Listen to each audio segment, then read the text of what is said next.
सामान्य लक्षणों में, तो यहाँ पर देखोगे बेटा जो लैंथेनॉइड्स होते हैं, लैंथेनॉइड की जो प्रकृति होती है ये उच्च धनीय विद्युतीय होते हैं, है ना। इनमें जो पॉजिटिव क्या होंगे, जो उच्च क्या मानेंगे, इनकी जो प्रकृति मानी जाती है उच्च धन विद्युतीय होते हैं। यानी कि इनमें सब में क्या होता है, +3 ऑक्सीकरण अवस्था होती है। यानी कि अधिक क्या है, इसमें +3 वाले हैं, उच्च धनी वाले हैं। यानी कि इनमें धन क्या है, विद्युतीय होते हैं। एक तो क्या होते हैं, इनमें धनावेश होते हैं, ठीक है ना। और ये विद्युत के क्या होते हैं, सुचालक माने जाते हैं, इसलिए इनमें +3 ऑक्सीकरण अवस्था दिखाते हैं। इसको हम दिखाते हैं बेटा Ln3 पॉजिटिव से। जितने भी जो है क्या है हमारे पास ये लक्षण होते हैं इसके, यानी कि इसको हम किससे दिखाएंगे, लैंथेनॉइड को दिखाएंगे Ln3 पॉजिटिव से, ठीक है। दूसरा यदि हम थोड़ी सी और आगे चलें इसमें, तो इसकी ये कहता है कि इनकी जो रासायनिक क्रियाशीलता है वो लगभग समान होती है।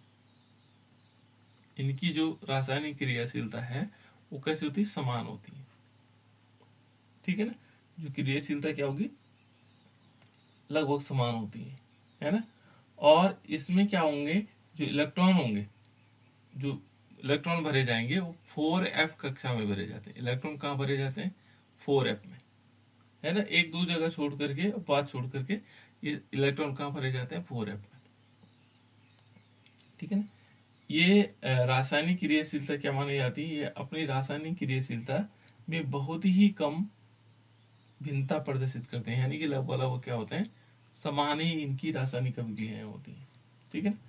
और इन तत्वों के जो क्या है मिश्रण में प्रत्येक तत्व को पृथक करना मुश्किल माना जाता है। यानी कि जो इनका जैसे माना हमने कोई मिक्सचर बना रखा है और इनको यदि हम अलग अलग करना चाहेंगे तो उनको पृथक करना, अलग अलग करना बहुत मुश्किल काम होता है, ठीक है ना। ये कुछ सामान्य लक्षण है बेटा इसके।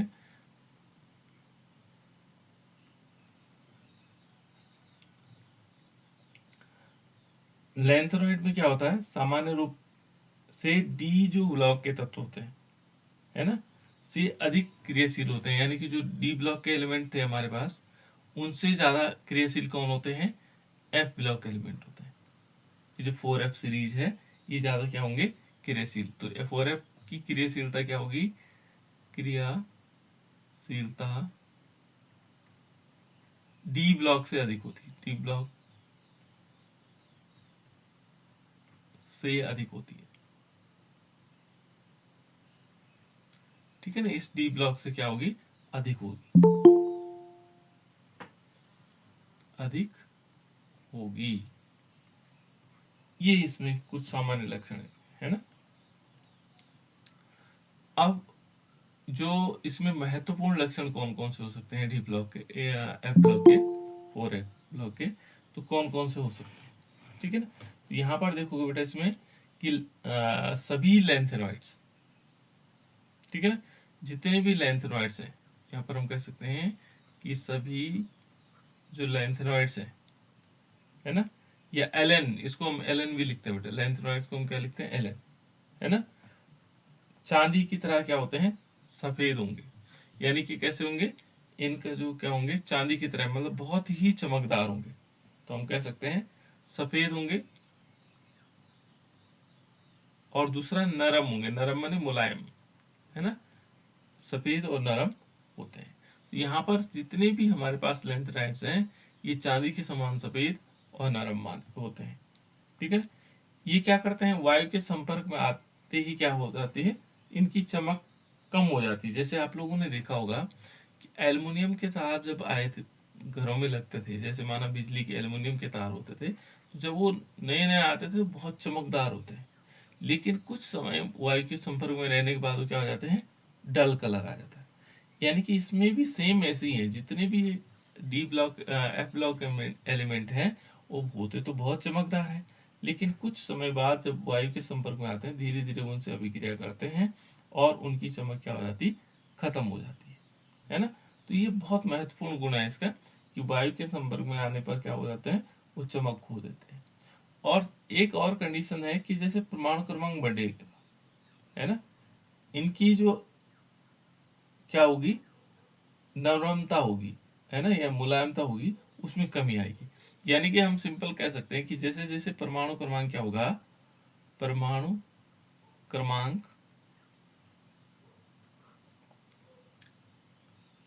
क्रमांक बढ़ने पर,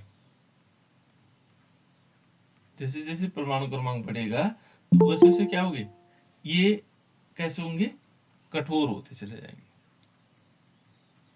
कठोर होते जाते हैं, है ना। जैसे जैसे क्या होगा, परमाणु क्रमांक बढ़ेगा वैसे वैसे क्या होंगे, कठोर होते चले जाएंगे, ठीक है ना। और इनमें कठोरता बढ़ती चली जाएगी जैसे परमाणु क्रमांक बढ़ेगा। तो ये विशिष्ट गुणों में है इनके, है ना। दूसरा देखो बेटा, इसमें इनका जो गलनांक होता है, गलनांक तो जानते हैं आप लोग, जिस पर कोई धातु पिघल जाती है ना, द्रव अवस्था में आ जाती है। इनका गलनांक जो होगा, इसको बोलते हैं बेटा मेल्टिंग पॉइंट। ये लगभग होता है 1000 से लेकर के 1200 केल्विन, 1200 केल्विन इतना हो जाता है ना। जैसे यदि देखोगे तो इसमें एक उदाहरण भी है ना। ये कह रहा है कि जैसे समैरियम है, समैरियम का फॉर्मूला क्या होता है बेटा, एसएम। देखो एसएम इसका फॉर्मूला है कि जो समैरियम है, वो समैरियम कितने डिग्री पर पिघलता है, ये कहता है 1623 केल्विन पर पिघलता है, बहुत ज्यादा टेम्परेचर है ना। इसका जो मेल्टिंग पॉइंट है 1623 केल्विन है ना। जो सबसे अधिक है, ये क्या है, जो सबसे अधिक ये बहुत अधिक है ना। इस प्रकार से हम देख सकते हैं कि जो 1623 केल्विन पर पिघल रहा है वो है समैरियम। और इनका जनरली जो देखोगे तो 1000 से 1200 केल्विन तक माना जाता है ना।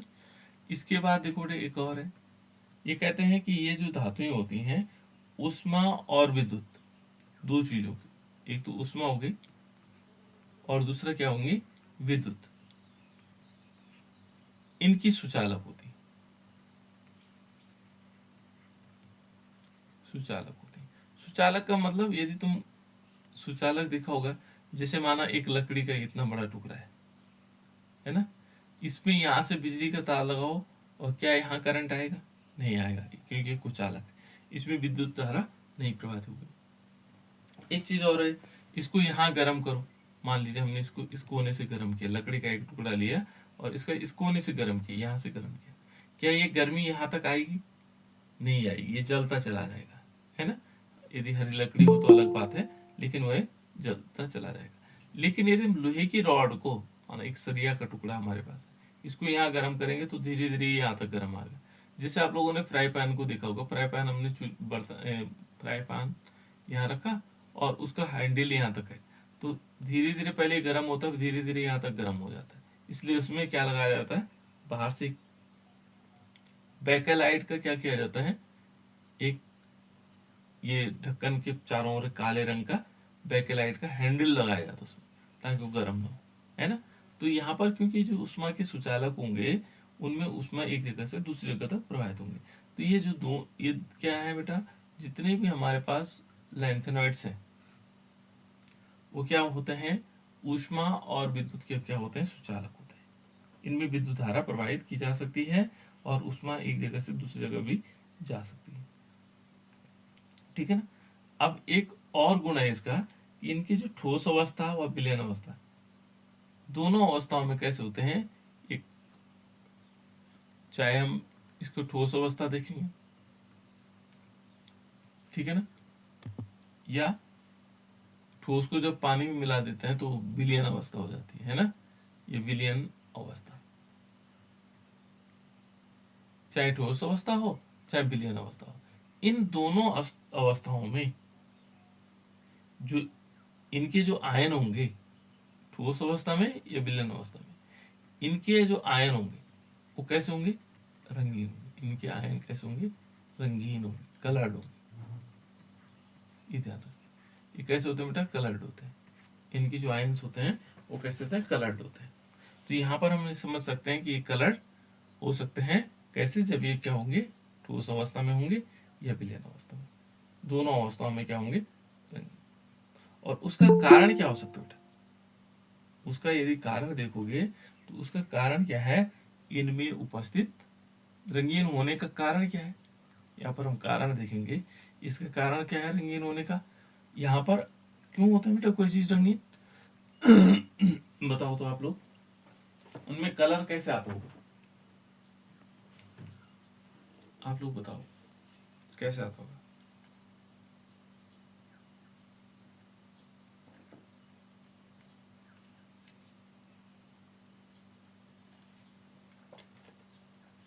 कोई पदार्थ रंगीन क्यों होते होंगे, उसका कारण हमेशा ध्यान रखिएगा, वो होता है अयुग्मित इलेक्ट्रॉन।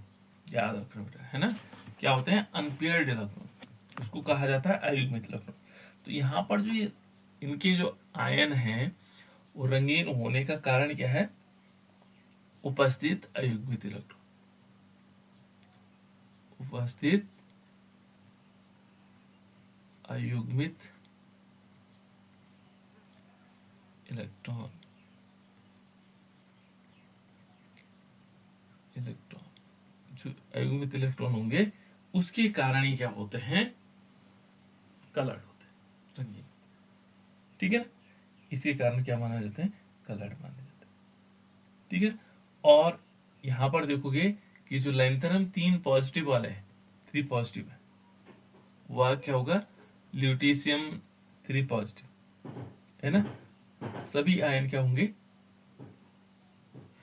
ये कैसे होंगे, कलर्ड होंगे। ठीक है ना, इनको हम क्या मान सकते हैं, कलर्ड है। ठीक हो गया बेटा, ये क्या होंगे, कलर्ड हो जाते हैं।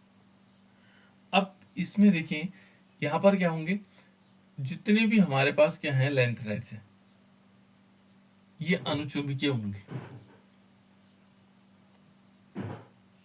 जो हमारे पास सभी क्या हैं,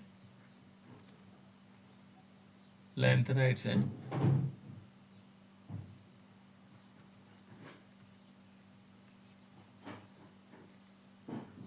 जितने भी हमारे पास क्या है लैंथराइड्स हैं, वो कैसे हैं,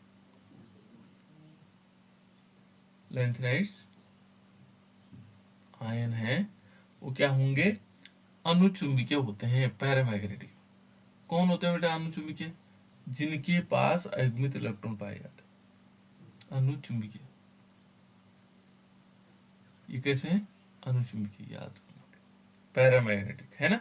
तो इसका कारण भी क्या है, अनुचुंबकीय होने का कारण भी क्या है, उनमें अयुग्मित इलेक्ट्रॉन, है ना, पैरामैग्नेटिक जो नेचर होगा, पैरामैग्नेटिक होगा,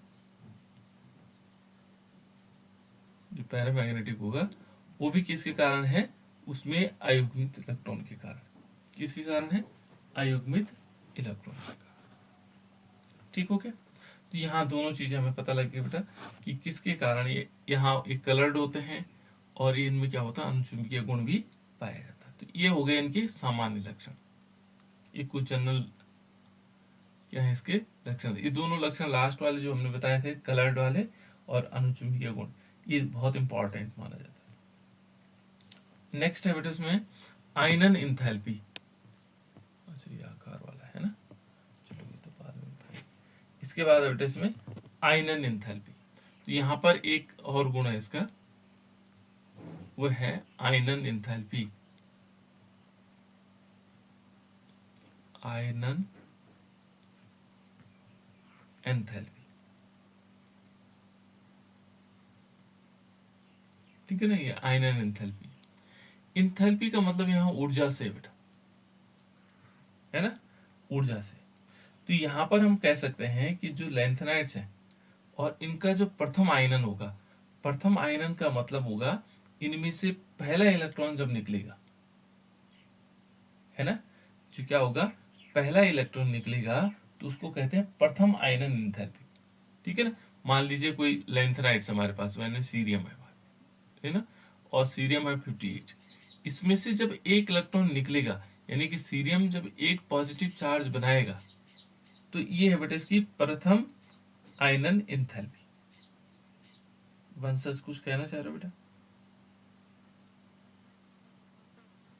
आवाज सभी को आ रही? यस सब? सर। हाँ। तो देखो बेटा, ये प्रथम आयनन एंथैल्पी क्या होगी कि जो पहला इलेक्ट्रॉन निकलेगा किसी में से, इसमें से जब क्या होगा, एक इलेक्ट्रॉन निकलेगा, तो ये प्रथम आयनन एंथैल्पी होगी, है ना। तो इसमें क्या माना गया कि जितने भी लैंथेराइड्स है, हाँ कुछ कहना चाह रहे हो बेटा?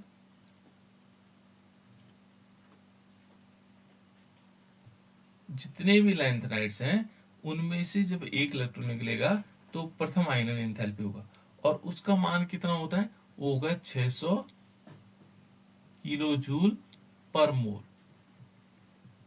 इतना होता है बेटा। एक इलेक्ट्रॉन जब निकलेगा तो इसमें से क्या होगा, इतनी ऊर्जा उसको जरूरत पड़ेगी। और जो द्वितीय आयनन एंथैल्पी होगा, जब हम क्या करेंगे, सीरियम में से सीरियम पॉजिटिव पहले से हो गया, दूसरा इलेक्ट्रॉन निकाल रहे होंगे तो सीरियम क्या होगा, 2 पॉजिटिव बनाएगा, उसको बोलते हैं द्वितीय आयनन एंथैल्पी, है ना। और इसका मान लगभग इसके दुगुने हो जाता है, यानी कि दूसरा इलेक्ट्रॉन निकल गया, एक इलेक्ट्रॉन और निकल गया, तो ये द्वितीय आयनन एंथैल्पी हो गई। ये लगभग होगा 1200 किलो जूल पर मोल, इतना होगा, है ना। इसमें 3 प्रकार की एंथैल्पीज होती है ना। ये कहता है कि इस श्रेणी के जो क्या होंगे, प्रथम 3 आयनन एंथैल्पियों का मान, है ना, जो प्रथम तीसरी होगी, जो तीसरी आयनन एंथैल्पी होगी, जो तीसरा इलेक्ट्रॉन निकल होगा, जैसे सीरियम 2 पॉजिटिव हुआ और इसमें से क्या होगा, तीसरा इलेक्ट्रॉन निकल रहा होगा, देखो सीरियम 3 पॉजिटिव हो रहे होंगे और ये इलेक्ट्रॉन निकल रहा होगा, है ना। ये कहता है तीसरी आयनन एंथैल्पी, है ना। तो क्योंकि इसमें 3 प्लस चार्ज तक होते हैं तो हम हमारे पास यहाँ तक पहुंच जाएंगे, तब उससे पहले 3 इलेक्ट्रॉन निकल चुके होंगे, है ना। तो इस श्रेणी के जो तत्व हैं, प्रथम 3 आयनन एंथैल्पियों के मानों का योग जो है कम होने के कारण, जो तीनों का योग जो है क्या होगा, कम होने के कारण क्या होगा, आयनन आयनिक यौगिक बनाते हैं, और उससे क्या होगा, इनका जो तीनों का योग यदि करेंगे वो कम होता है इन सब के योग से, है ना, कम होता है। तो इसलिए क्या माना जाता है इसमें, ये +3 वाले यौगिक बनाते होंगे, 3 प्लस ऑक्सीकरण, यानी +3 ऑक्सीकरण वाले यौगिक प्रदर्शित करते हैं, है ना। और इन तत्वों की जो जितने तत्व हैं, ये क्या करेंगे, Ln3 पॉजिटिव आयनों पर निर्भर करते हैं। जो इस Ln3 पॉजिटिव जो क्या होंगे, आयन होंगे, ठीक है ना, आयनों पर निर्भर करते हैं। इनकी ऑक्सीकरण संख्या किस पर निर्भर करेगी, +3 पर। तो ये था बेटा आयनन एंथैल्पी। अब नेक्स्ट जो पॉइंट है वो सबसे महत्वपूर्ण है, वो है लैंथेनाइड संकुचन। अच्छा, यहाँ पर लैंथेनाइड कॉन्ट्रैक्शन, है ना। इसको अंग्रेजी में कहते हैं बेटा लैंथेनाइड कॉन्ट्रैक्शन। तो लैंथेनाइड कॉन्ट्रैक्शन क्या होता है कि जैसे हमने देखा कि आवर्त सारणी में जब हम क्या करते हैं, पीरियोडिक टेबल में बाएं से यहाँ से लैंथेनाइड में इधर से चलते हैं, सीरियम से कहाँ तक जाते हैं बेटा, सीरियम से लेकर के हम शुरू करते हैं तो ये ल्यूटीशियम तक होता है ना। उसके बीच बहुत सारे तत्व है, जैसे सीरियम हो गया, पहला सीरियम हो गया, दूसरा हमारे पास क्या हो गया, प्रोसिडियम हो गया, है ना। ऐसे करके एनडी हो गया, है ना, एनडी के बाद पीएम हो गया, प्रोमेथियम, और ऐसे करके हम कहाँ तक जाते हैं, ल्यूटीशियम तक जाते हैं। तो यहाँ देखोगे बेटा, तो इनमें परमाणु क्रमांक बढ़ रहा होता है, परमाणु क्रमांक क्या करता है, बढ़ता है। तो जो जनरल इसमें एजम्पशन था, जो जनरल एजम्पशन क्या था कि जब हम बाएं से दाएं की तरफ जाते हैं, देखो ये बाएं तरफ है, और जब हम दाएं तरफ जाते हैं बेटा इस पीरियोडिक टेबल में, तो क्या होता था, परमाणु का आकार घट रहा होता है। क्या होता था, घटता था, ऐसा हमने पढ़ा है ना। ये नियम भी है इसका कि जब हम पीरियोडिक टेबल में बाएं से दाएं तरफ जाते हैं तो परमाणु क्रमांक बढ़ने के साथ क्या होता है, जो उनका आकार है वो क्या हो जाता है, घटता है ना, संकुचन होता है, लेकिन यहाँ पर कुछ और है, थोड़ी सी अंतर है इसमें, है ना। यहाँ क्या है कि जो आवर्त सारणी, आवर्त सारणी में क्या होगा, तत्वों का के एक साथ के एक साथ जुड़ा एक विशेष गुण, जो क्या होगा, परमाणुक त्रिज्या और आयनिक त्रिज्या से संबंधित है ना। आवर्त सारणी के में तत्वों के साथ एक विशेष गुण है जो क्या होगा, आयनिक त्रिज्या और परमाणु त्रिज्या। ये क्या होगा, आयन की त्रिज्या, आयन जानते हैं आप लोग, जब इसको आयन बनाया, माना सीरियम को हमने सीरियम 3 पॉजिटिव वाला बनाया, तो ये आयन है, इसकी जो त्रिज्या होगी और इस परमाणु की जो त्रिज्या होगी, इनके बीच एक क्या है, संबंध है, विशेष गुण है। और वो गुण किस प्रकार है, जैसे माना ऊपर से नीचे जाएंगे वर्ग में, तो वर्ग में क्या होता है, ऊपर से जैसे ऊपर टॉप है, ये वर्ग ऐसे में होते हैं बेटा, वर्ग ऐसे में होते हैं। जो आवर्त होते हैं वो ऐसे में होते हैं, आवर्त, ये आवर्त, ठीक है ना, ये आवर्त है। यदि हम देखेंगे वर्ग ऊपर से नीचे जाते हैं और आवर्त क्या होते हैं, बाएं से दाएं की तरफ जाते हैं, ठीक है। तो वर्ग में ये क्या होगा, जो आवर्त सारणी का नियम है कि वर्ग में जब हम ऊपर से नीचे की तरफ आते हैं, तो यहाँ पर क्या होगा, इनकी जो परमाणु त्रिज्या, कौन किसके बारे में बात कर रहे हैं हम, परमाणु त्रिज्या हो गई, और दूसरा है आयनिक त्रिज्या। दो प्रकार की त्रिज्या होंगी, आयनिक त्रिज्या, त्रिज्या तो आप लोग जानते हैं, ये दोनों त्रिज्या, ये यहां से जब हम नीचे की तरफ जाएंगे तो ये बढ़ेगी, वर्ग में क्या होते हैं, बढ़ते हैं, और जब हम आवर्त में जाते हैं तो क्या होता है, यहाँ पर ये घटती है। ये नियम हम पढ़ चुके हैं पहले, है ना। ये आवर्त सारणी के लिए, किसके लिए, परमाणु त्रिज्या तो जानते हैं आप लोग, त्रिज्या तो आप लोग जानते हैं, केंद्र से लेकर के और बाह्यतम जो परिधि की जो दूरी होगी, ये त्रिज्या हो गई, है ना, ये तो त्रिज्या होगी। और ये परमाणु भी ऐसे ही आकार का होता है, तो इसकी जो त्रिज्या होगी यहाँ से यहाँ तक की दूरी, वो परमाणु त्रिज्या कहलाएगी, है ना। तो ये हमने पढ़ा था कि परमाणु त्रिज्या और आयनिक आकार, जो आयनिक त्रिज्या होगी, इधर वर्ग में क्या होगी, बढ़ेगी, और यदि हम आवर्त में देखेंगे तो घटेगी। ये नियम हमने पढ़े थे। इसमें कोषों की संख्या बढ़ते रहती है, इसलिए उसमें बढ़ना ही है ना। और जब हम बाएं से दाएं जाते हैं तो यहाँ क्या होता है, जो नाभिकीय आवेश होगा वो बढ़ेगा, इसलिए घटेगा, है ना। तो इस टाइप से कुछ कहानियां होती थी इसमें, लेकिन यहाँ थोड़ा सा डिफरेंट है। लेकिन यहाँ पर क्या है बेटा, थोड़ा अलग है, और अलग किस प्रकार से है कि ये कहता है कि जो इन तत्वों का, जो हमारे पास क्या होंगे, लेंथेनाइड्स होंगे, लेंथेनॉइड, इन तत्वों का आकार क्या होगा, आवर्त में बाएं से दाएं जाने पर, यानी कि जब हम बाएं से, यहाँ बाएं से दाएं जाएंगे तो इनका आकार लगभग समान होता है। पर ये देख लीजिए, हमने कहा था कि आकार घटता है, लेकिन हम यहाँ पर कह रहे हैं कि जब हम क्या करेंगे, बाएं से दाएं जाएंगे, बाएं से दाएं जाने पर, किसमें, वर्ग में, यहाँ वर्ग अलग लिख लेता है, वर्ग में, जब हम वर्ग में क्या होंगे, बाएं से दाएं जाएंगे जाएंगे तो उनमें क्या होगा, है ना। और कौन सा वर्ग, वर्ग नहीं, सॉरी बेटा, आवर्त में, आवर्त में जब हम क्या करेंगे, बाएं से दाएं ओर जाएंगे, जाने पर क्या होगा, आकार, या हम कह सकते हैं, आकार भी कह सकते हैं, या परमाणु त्रिज्या कह सकते हैं, आयनिक त्रिज्या कह सकते हैं, ना। तो यहाँ पर सिंपल हम क्या लिखेंगे, आकार क्या होगा, आकार लगभग समान होते हैं, लगभग समान होता है, ठीक है ना। ये याद रखना, क्योंकि लेंथेनाइड का अकुंचन या संकुचन, है ना, ये लेंथेनाइड का संकुचन, ये बहुत पूछा जाता है बेटा, बहुत बार पूछा जाता है ना। ये लिखना पड़ेगा, क्या होता है, लगभग समान होता है। क्योंकि यहां पर क्या होगा, ये समान होने का कारण क्या है, यहाँ पर समान होने का कारण क्या है, कारण भी जान लेते हैं कि जो नाभिकीय आवेश के, है ना, नाभिकीय आवेश के परिणाम परिमाण में वृद्धि डी कक्षकों में नियमित रूप से क्या होगा, उपकोष जुड़ने से क्या होगा, जुड़ने के कारण परिरक्षण प्रभाव में होने वाली वृद्धि से संतुलित हो जाता है। यहां पर दो प्रभाव है। कैसे? हमने कहा कि जब हम लैंथेनाइट से यानी कि सीरियम से और लूटीशियम तक जाते हैं तो इनका जो आकार है,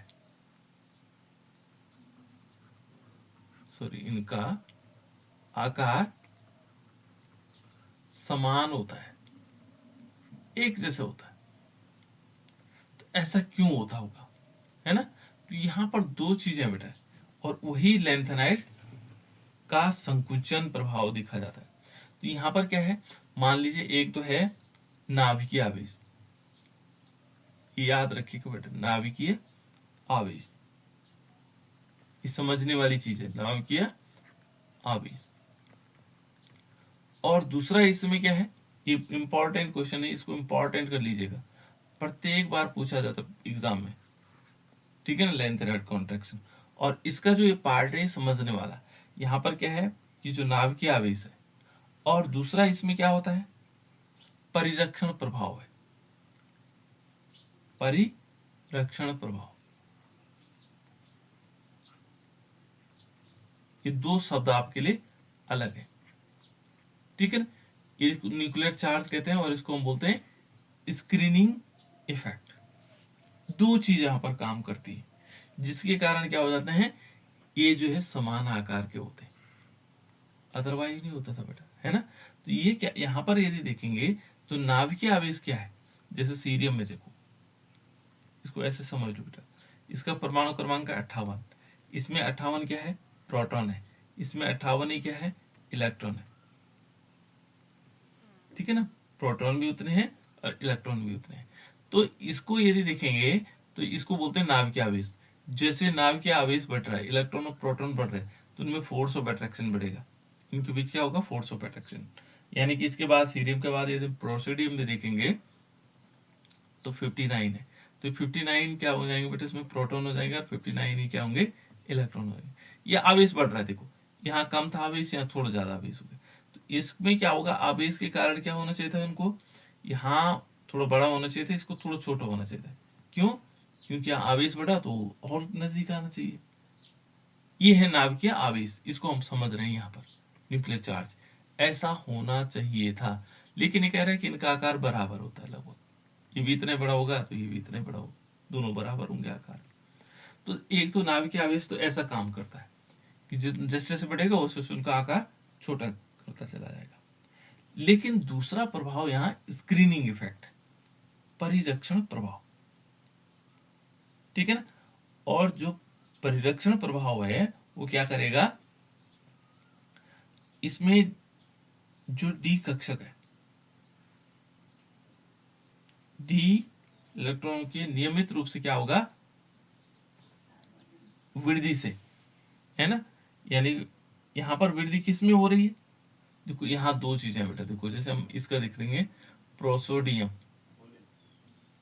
पहले सीरियम है, तो सीरियम में देखो जिनोन तक तो सेम होता है ना, जिनोन तक तो सेम होता है 54 तक। उसके बाद यदि देखोगे तो इसमें कितने कितने इलेक्ट्रॉन होते हैं, यहां पर देखोगे तो सीरियम में यदि हम सीरियम को देखेंगे तो सीरियम होता है 58। तो इसमें इलेक्ट्रॉन कितने होने चाहिए, देखो 6s2 होता है पहले, फिर होता है 5d1, फिर क्या होगा 4f1, ठीक है। अब सीरियम के बाद यदि हम थोड़ा सा और आगे चलेंगे इसमें, तो डी में क्या होता है, देखो सीरियम के बाद प्रोसोडियम में, इसमें डी में तो रहता है, प्रोसोडियम में क्या होगा, यहाँ पर 6s2 होंगे, लेकिन डी में क्या होता है, 0 इलेक्ट्रॉन होते हैं, 5d में 0, और 4f में कितने हो जाते हैं, 3। देखो बेटा यहां पर देखोगे तो 4f कहाँ है, ऐसा होगा, देखो इसको समझने के लिए ऐसे समझना कि जो चौथा ऑर्बिटल है, ऐसे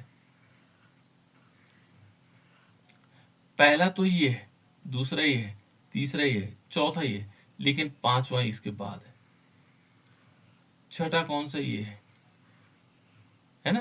तो ये देखो, ये 6s वाला यहाँ है, इसके बाद 5D वाला यहाँ है, लेकिन 4f वाला कहाँ है, अंदर है। देखो यहां पर क्या हुआ कि इलेक्ट्रॉन यहां से यहां इसमें आ गए, तो परिरक्षण प्रभाव क्या होगा बेटा, देखो इलेक्ट्रॉन कहाँ जा रहे हैं, अंदर जाके भर जा रहे हैं। यहाँ तीन हो गए, चार, जैसे जैसे इलेक्ट्रॉन बढ़ रहे हैं, तो यहाँ इलेक्ट्रॉन बढ़ने से क्या हो रहा है कि जो इलेक्ट्रॉन बाहर से क्या कर रहा था, इसको खींच रहा था, वो क्या कर रहा है, इसको थोड़ा धक्का दे रहा है बाहर। और कितना धक्का दे रहा है, ये स्क्रीनिंग इफेक्ट हुआ बेटा। जो 4f में इलेक्ट्रॉन भरते चले जा रहे हैं, बढ़ते चले जा रहे हैं यहाँ अंदर, तो ये इसके जो इलेक्ट्रॉन क्या है, इसको बाहर की तरफ धक्का दे रहे हैं, है ना। जो अंदर की तरफ खींच रहा था, कौन खींच रहा था, नाभिकीय आवेश अंदर की तरफ खींच रहे थे इनको, अंदर की तरफ इन इलेक्ट्रॉनों को। लेकिन जो 4f में इलेक्ट्रॉन भर रहे हैं, ये इन इलेक्ट्रॉनों को धक्का दे रहे हैं बाहर की तरफ। तो इससे क्या हो रहा है, वो जो खिंचाव था अंदर की तरफ और वो बाहर की तरफ वाला, ये दोनों बराबर हो जा रहे हैं, और जिससे इनका आकार क्या हो रहा है, बराबर हो रहा है। ठीक है ना। तो हम इसको ऐसे लिख सकते हैं कि नाभिकीय आवेश के परिमाण में वृद्धि, नाभिकीय आवेश के परिमाण में वृद्धि डी इलेक्ट्रॉनों के नियमित रूप से n माइनस, है ना, n-1, यहां पर क्या होगा, n-1, यहां पर n-1 हो जाएगा, n-1, क्योंकि इससे पहले है n-1 d, इसके बाद 4f के बाद क्या आता है, ये वाला का बाद उपकोष से जुड़ने के कारण परिरक्षण प्रभाव में, ये सॉरी बेटा d नहीं, इसको f होना था, है ना, n-1 n-2 होगा बेटा, n-2f में इलेक्ट्रॉन बढ़ने से क्या होगा, इलेक्ट्रॉन का परिरक्षण प्रभाव बढ़ जाता है, और उस वृद्धि के कारण ये क्या हो जाते हैं, संतुलित हो जाते हैं। जो नाभिकीय आवेश है वो परिरक्षण के बराबर हो जाते हैं, इसलिए उनके आकार क्या होंगे, समान होंगे। ठीक है ना। तो यहाँ पर आपको ये समझाना होगा, ये लाइन समझानी होगी। तो लेंथेनाइट कॉन्ट्रैक्शन आप समझ गए होंगे कि वो क्या करता है, जो परिरक्षण प्रभाव है, वो नाभिकीय आवेश का जो प्रभाव है उसको कम कर देता है ना, और उससे क्या होगा, कम होने से क्या होगा, वो बाहर की तरफ आ जाएंगे। ठीक होगा बेटा। इस प्रकार से हम इसे कह सकते हैं लेंथेनाइट कॉन्ट्रैक्शन, इसे याद भी करना है ना। तो लेंथेनाइट तत्वों में क्या होगा, ये प्रवृत्तियां पाई जाती है ना, लेंथेनाइट कॉन्ट्रैक्शन पाया जाता है। और इस देखो, जब इनमें 3 संयोजी होते हैं बेटा, 3 पॉजिटिव चार्ज वाले होंगे, है ना, तो इनकी आयनिक त्रिज्या सर्वाधिक क्या मानी जाती, स्थायी मानी जाती है ना। ये लव वाला वो क्या आते हैं, हमें समान रूप से नजर आती है। ठीक है ना, इसलिए इनका ज्यादा अंतर नहीं होता किसमें, त्रिज्याओं में। ठीक है ना। तो इसको और आगे देखेंगे, तो यहां पर हम इसको ऐसे इस प्रकार से कह सकते हैं कि लेंथेनॉइड श्रेणी के तत्वों की आयनिक और परमाणु त्रिज्या बाएं से दाएं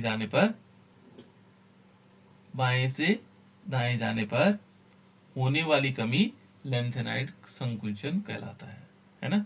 यदि कुछ कमियां होती हैं तो उसको हम कहते हैं लेंथेनाइड संकुचन। इसमें क्या होगा, लेंथेनाइड में क्या होगा, में इलेक्ट्रॉन क्या होंगे बेटा, 4f, इलेक्ट्रॉन क्या होंगे, 4f में भरे जाते हैं। इलेक्ट्रॉन कहाँ भरे जाते हैं, 4f में भरे जाते हैं, और बाएं से दाएं जाने पर नाभिकीय आवेश बढ़ता है, और जो आकार में कमी करता है। और 4f क्या करेंगे, जो 4f होंगे, 4f इलेक्ट्रॉन परिरक्षण प्रभाव डी कक्षकों में स्थित इलेक्ट्रॉनों की अपेक्षा बहुत कम होता है, और इनकी जो क्या होगी, आकृति बाह्यतम एस कक्षक से बहुत अंदर होने के कारण, ठीक है ना, इनमें क्या होगा, मैंने अभी बताया था आपको कि जैसे यहाँ पर इलेक्ट्रॉन है, सबसे बाहर कौन है, 6s है, उसके अंदर क्या है, फिर 5d है, और फिर अंदर 4f है। ठीक है ना।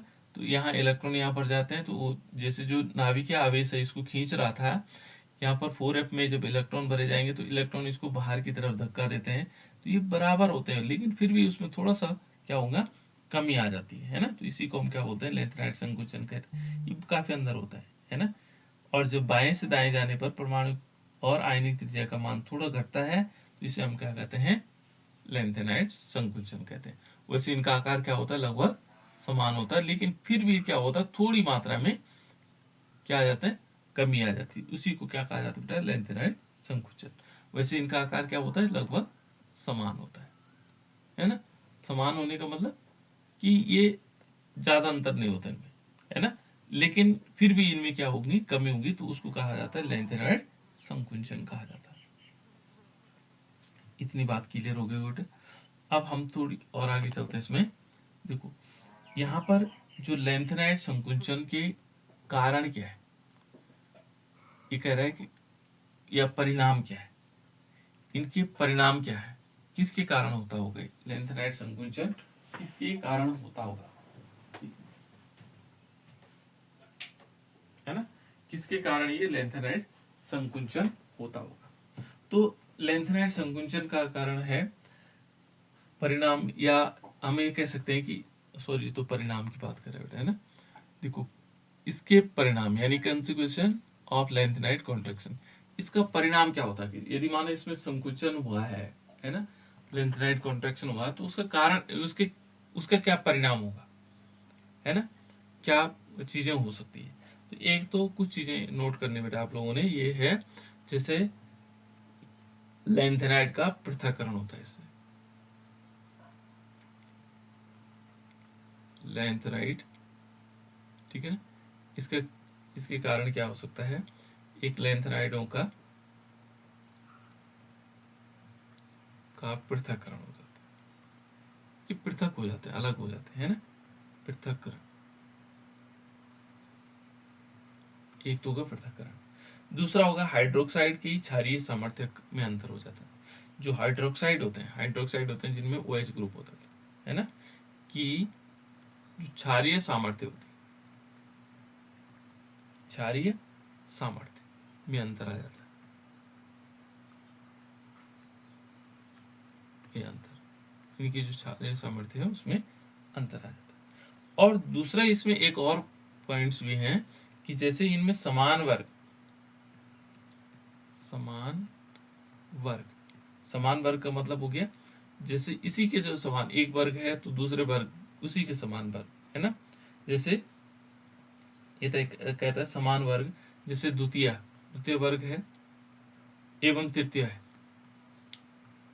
दो वर्ग है, एक द्वितीय वर्ग है और एक तृतीय वर्ग।